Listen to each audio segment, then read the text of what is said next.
Hi everyone, Dr. Courtney Smalley here, your recruiter, workforce development instructor, and your personalized career coach.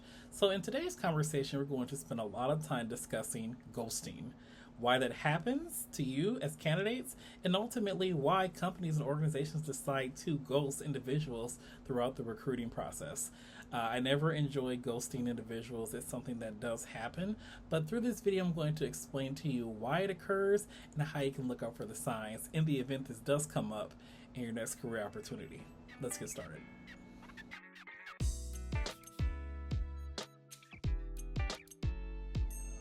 All right, everyone, welcome back. So, again, today's conversation is going to focus on ghosting, why it happens, how it shows up in the workplace, and essentially some of the things you can look for in the event that a future employer or prospective employer does this to you when you're looking for a job.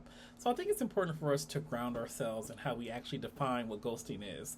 It takes on many different forms. Sometimes you might be ghosted in a relationship, maybe it's you're being ghosted through other friendships that you have, maybe you're being ghosted by someone you just started dating. Ghosting can also occur even throughout the employment job search. What I've seen throughout my time is ghosting will typically show up in the hiring process when all communication is cut off directly with that employer. Now, I don't tend to see ghosting happening as much with candidates who perhaps weren't selected for like a phone interview. Sometimes I see ghosting happening after someone has already completed the phone interview and they've interviewed with the team and now they're waiting to hear back regarding their candidacy for that position that they applied to. So, again, in this video today, we're going to talk about why this happens. One of the first reasons why ghosting will occur, specifically when you're looking for jobs, is for the prime reason that it's awkward to have these hard conversations with candidates. Just imagine you are working directly with someone who is not selected for the job that they have already applied to. As a recruiter myself for the past 13 years, I feel comfortable with having those conversations because I want to better equip applicants to either move on to their next opportunity or give them some type of insight to help them inform what their next decisions are going to be. But there are some colleagues of mine who work within HR who are just not emotionally prepared to have those conversations, so they can be quite awkward. When that does happen, it does hurt the applicant experience overall because now job seekers like you all are waiting for some type of instruction or notification regarding where they're going to be in the process. So, in the event you have applied to a job and that company has not responded back to you, there may be someone internally who perhaps might not want to have that hard conversation, but it's definitely necessary to have it so that way you, as job seekers, know exactly how to move forward in the next part of the process.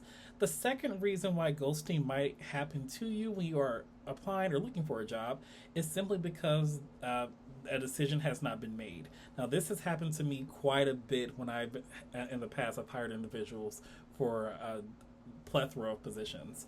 Oftentimes, the hiring managers have not decided who they wanted to select for those positions. So it really delays the process. Sometimes, too, after we've completed, let's say, 3 to 5 in person interviews, the hiring manager may or may not be satisfied with the candidates that they met.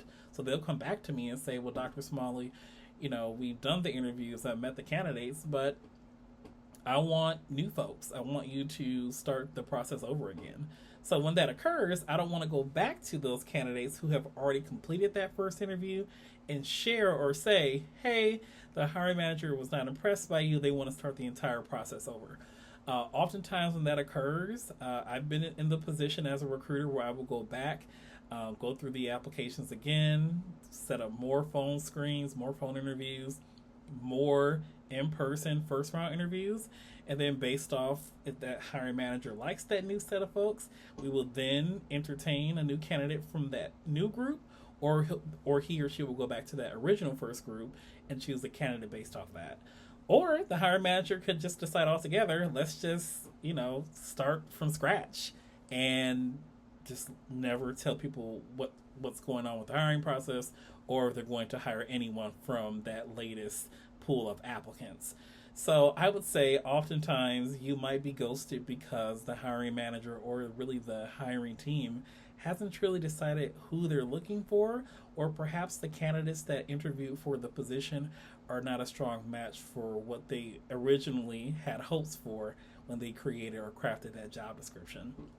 The third reason why you might be ghosted from a company or an organization is simply because the organization itself has already selected the person that they wanted.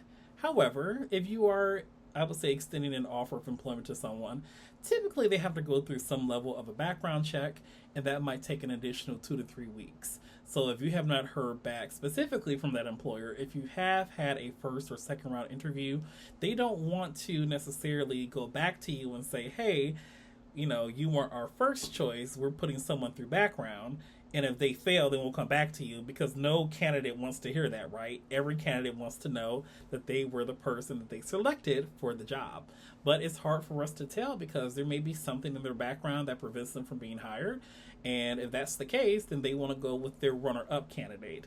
I would say throughout my, again, 13 years of recruiting, about 70% of the candidate of choice, so the folks who get the jobs, they typically pass the background checks. So in that case, once the background check is completed and that individual accepts the offer of employment and the first day is scheduled, on that, probably that first day or the end of the first week, that's when the recruiter or the hiring manager will go back to those job applicants, perhaps the first or the second round of individuals who weren't selected, to then say, hey, someone was selected for this job. Thank you for expressing interest. It took us a little bit longer to get back to you, but that's the end of it. So that might also show up in the event that you all are waiting 2, 3, or even 4 weeks for a response. The company might already found the person that they wanted, and they're hoping that that candidate is going to essentially pass the background check. And then also, too, I will share this, everyone. This is not how I approach applicants, but I have had other folks in the past do this. Sometimes a company or organization will ghost you because they can. They just can. They don't owe you any responses.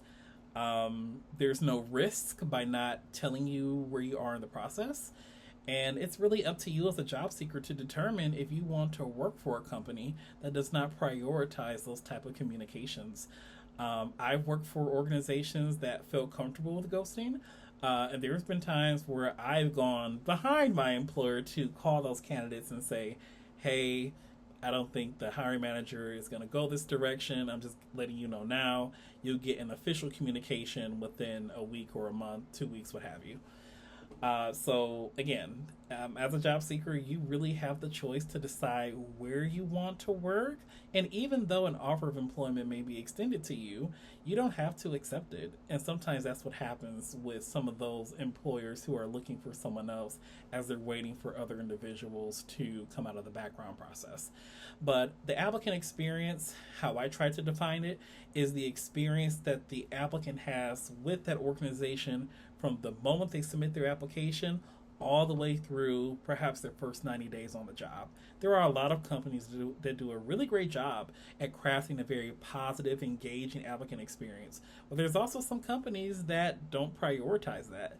So as you're going to continue your search and find the right opportunities that match your skill set, and you explore those new opportunities, I do encourage you all to, take some time to really figure out and really pay attention to how frequently organizations are responding back to you regarding your candidacy. And ultimately, if you can see that you're entering into that ghosting territory, perhaps that might be a position or a company that you might want to avoid.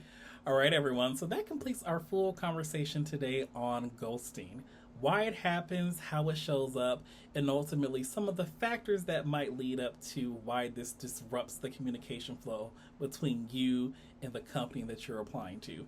As a recruiter, again, for the past 13 years, ghosting does occur. I never like to ghost anyone. I try to provide everyone with at least some information regarding their candidacy, but like we discussed and described earlier, there may be a lot of other internal factors impacting your candidacy. I always ensure to candidates that it's never them. It's usually something happening inside that is causing that disruption. So I'm hoping that today's conversation was helpful and beneficial to you all. If you would like for me to cover more conversations or topics relating to the recruiting cycle or process, including ghosting or job descriptions, preparing for interviews, the whole gamut, I'm your guy. You can go to my website, smalleyworkforceconsulting.com, to view all the resources that we offer job seekers. And I look forward to seeing you all in the next one.